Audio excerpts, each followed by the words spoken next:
Hi there, welcome back to the 28th video Learn Excel with Karpagam. In this video, I'm going to show you how to add quarters to the date using Vlookup. Let's get started. I have two tables here. One represents the customer database and the other one represents the range table of a Vlookup. When you look at the range table, the quarter start denotes the duration of this particular quarter. The one starts from the month of Jan till March, 4 from the month of April till June, 7 from the month of July till September, 10 from the month of October till December, and accordingly the corresponding quarter is available here. What is that I want Excel to do here? I want Excel to go and look into this particular date. This particular date matches with any of this quarter, then return the corresponding quarter name in the G column. How are we going to do that? Let me show you. When we use a basic VLOOKUP, it's going to return us a not available error, or else it will supply us a wrong data. Let me show it to you. Equal to VLOOKUP. This is what the lookup value, comma. This is the table array, comma. And what is the column index number? 2, comma.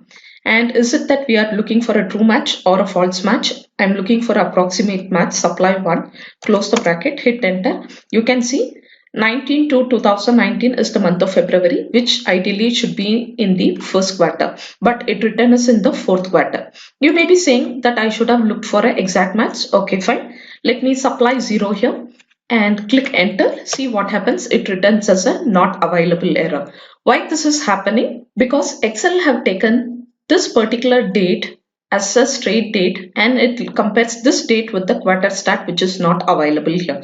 So what we are going to do here is I'm going to nest in month function within the VLOOKUP and I will show you how to extract the data.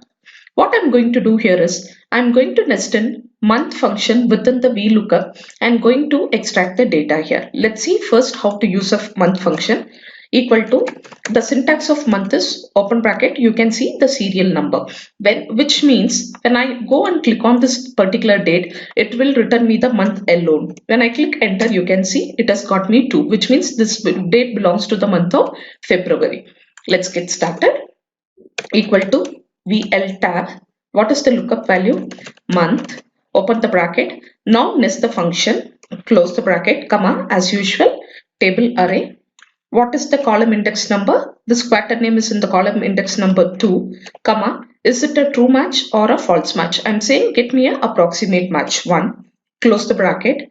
And very specifically, please go and lock the table or else it keeps moving. For first number, it will look at the first number, second number from second till 5 and it keeps moving on. So I'm just locking the table array.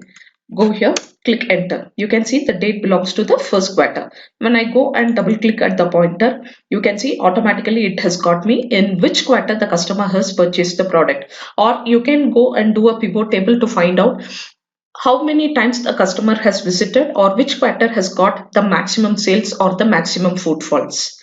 I hope you have enjoyed the video. Thanks for watching. Stay tuned for more such videos. See you soon.